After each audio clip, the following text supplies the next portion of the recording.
The Katie Kelly Show. The Swifties are out of control. This so called fan base is made up of some of the nastiest and most disloyal people I've ever seen. Swifties be switching swiftly. Yeah, I said that. My whole TikTok feed right now is different people saying the exact same thing, which is, I used to be a Swiftie. I was with her since the beginning. But after this, I don't know anymore. What do you mean you don't know anymore? You're her fan, right? So if something happens that involves her, you're supposed to be by her side. So what are you doing? What is this TikTok about? Or Taylor, imagine having a fan base that switches up on you all the time. These people have no sense of loyalty. Whenever the wind changes direction, they just drop her. They just, and not only drop her, they make a video about it and push it out to the world so that the world knows they've dropped her. That's not nice. Once you love someone, you're supposed to love them forever, unless something terrible happens. The only person that I loved intensely and then had to retract my fandom was Bill Cosby. And he raped like 400 people. Swifties are upset about text messages. They have seen, read, and judged these text messages, and now some of them are bowing out. What a shitty fan. And here's the worst part, the texts weren't even bad. And for anyone who doesn't know, Taylor was exchanging texts with her best friend, Blake Lively, and they were talking shit about a dude. So right away, this is a very common situation. Blake Lively's complaining about the director of her film, and Taylor Swift's responding, yeah, he sucks. He's a little bitch. Yeah, that's what you're supposed to do. You stick up for your girlfriend. You side with your girlfriend. She did exactly what she was supposed to do. Now, Blake Lively is full of shit, and all the facts were lies, but I'll get to that later.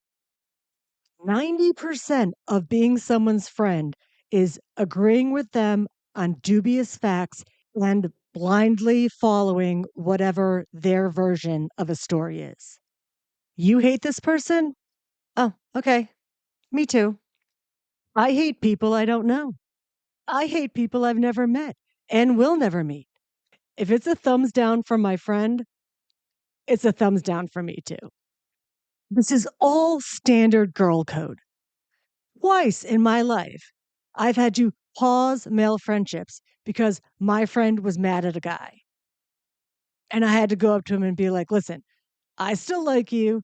I still think you're cool. But the party line is that you need to eat shit and die. So I have to go with that. Let's let some time pass, 6 months, a year, whatever, and then I'll circle back with you. But for now, my girlfriend hates you. Therefore, I hate you. I'm sorry. That's the way it goes.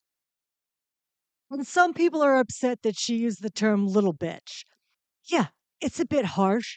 If you're in third grade, Taylor Swift is a grown woman and she's angry and sticking up for her friend, which is when all the mean, nastiest stuff you're going to say comes out. So again, on brand and warranted. It's not like Dame Judy Dench called someone a little bitch. It's not like Kate Middleton sent a text to Camilla that said, I asked the butler for a spot of tea the other day, and this little bitch took 30 minutes to get it. When he came back, I said, which is smaller, your tiny knob or your brain? And his knob is tiny. I saw it the other day. Looked like an acorn that had fallen out of a tree. What do you think I should start calling him? Little bitch or little acorn? This isn't Kate Middleton. This is Taylor Swift. Her fans are like, these texts are mean. She's not who she said she was. This is completely on brand. She's a revenge artist. All her songs are about getting even with people that have fucked her over. Bad blood, look what you made me do. Like what texts were the Swifties expecting her to send? She did exactly what I thought she was going to do. I heard one guy say that Taylor shouldn't be siding with Blake Lively because Blake Lively was trying to take over this guy's film. And ownership over creative material is very important to Taylor Swift. So, how dare she not take the director's side after she fought so hard to get her masters back? What? That's not a good argument. That argument sucks. If she had not sided with her friend, that's a news story. That would pique my interest. That's something to talk about because that would be totally fucked up. Imagine if your friend writes you a text that says, some guy's picking on me on set and he thinks he can do it because he's the director. And you write back, I'm sorry that you're upset, but he is the director and he should have control over it. You need to just be quiet and stay in your place. It is hard for him.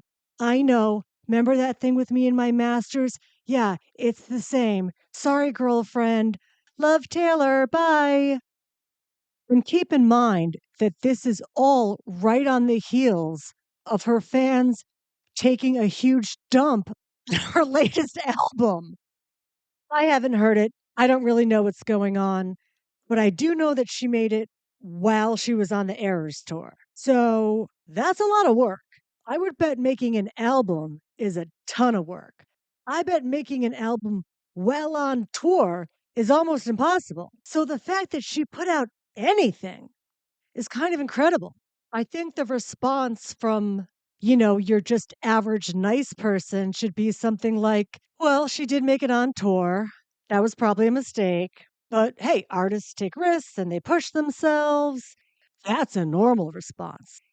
But her friends were like, how dare you put out a bad album? Fuck you. If my favorite artist made a bad album, I would calmly look in the other direction and not say a thing. I'm not really a music person, so let's use comedy. If Jim Gaffigan made a really bad stand up special, the last thing I would do is talk shit about him. Certainly not to other people, and probably not even in my head. When you love someone, you're supposed to love that person. If they have a career blip, you just wait for their next piece of work, which you know will be great because you believe in them. It wouldn't even cross my mind to go on TikTok and make a video that was like, eat a dick, Gaffigan, you washed up clown. Life of a showboy sucked. You're fat. You need to switch to lean pockets. We're done here. Do you know how many huge public mistakes Katt Williams has made? 10,000. Do you know how many fans he's lost? Zero. Now, Black Hollywood, they have asked him to leave, but the general public, unfazed. I was at a cat show last spring, right after all that Shannon Sharp shit. Place was packed, packed to the gills, because everyone loves Cat. We don't care when he messes up. Swifties, take a page out of the Katt Williams fan handbook. Give your girl a break. Give her some breathing room. How is there an artist whose biggest haters are also her fans? How does that work? Why is it like that? What is going on with the Swifties? I truly don't get it. In every other area of life, you get hate from the opposing side. If you're a Democrat, the Republicans are talking shit, and vice versa. If you like the Celtics, Lakers fans are going to talk shit. But in Taylor's world, she's got to watch out for her own fan base. They're the ones that come at her the most. And I also don't like and completely disagree with this argument that no one should feel bad for her because she's a billionaire. How much money would it take for you not to care that someone's posting online about what a disappointment you are and how untalented you are and what a letdown you are and how they no longer like you anymore? That shit hurts if you're poor. That shit hurts if you're rich. Everybody's feelings get hurt. Everybody. Sometimes they're on a yacht. Sometimes they're in a studio apartment, but it always hurts. And now the whole thing has gotten so blown out of proportion that the new story is not that she's a mean text sender, it's that she's a covert narcissist. God damn, Swifties. Everybody relax. Let's take a deep breath. Breathe in, hold for 4, breathe out. Taylor Swift sends acrimonious texts. So do I. So do you. Let's relax. I think that US pop culture has a problem with short memories. And my next episode is going to go into that a lot with Ellen, who, excuse my French, we fucked in the ass so hard after she did so much good for the world. So we have a problem with this. We've done this before. We'll probably do it again. Remember the Eras tour? I remember that summer being awesome. Everyone was in a better mood, talking about friendship bracelets. People were excited to go to a concert, or they were gonna go. They knew someone who was gonna go. It was a happy summer, or happier summer, because I remember the next summer thinking, I don't feel as great as I did last summer. What's missing? Where's all the like sunshine and lollipops? And it dawned on me. I was like, oh yeah, well last summer the Eras tour was going on and there was just a lot more going on. So the summer after was a bit of a letdown. Like when you go on vacation and then that first day back at work, you want to kill yourself. So that was the feeling that I had. But obviously, that's just my personal emotions and not a fact. So I went on a quest for facts. And guess what? Someone actually did fucking study about this. And guess where they did the study? Stockholm, a city known for complex trauma, a place not usually associated with happiness. So, what they did was test a theory called Happyflation, which is the notion that happiness and well being can increase collectively and people's personal joy can spread to others around them, which is, I mean, that's what I just said, right? This study measured the levels of well being for people 1 month before and then after the concerts. And they found that people not only felt happier after the concerts, but they also experienced a greater sense of community and an increased willingness to help others. And I quote, the numbers affected people who did not even attend the concert. So, all right, so let me paraphrase that. She literally made the world a better place. Fact.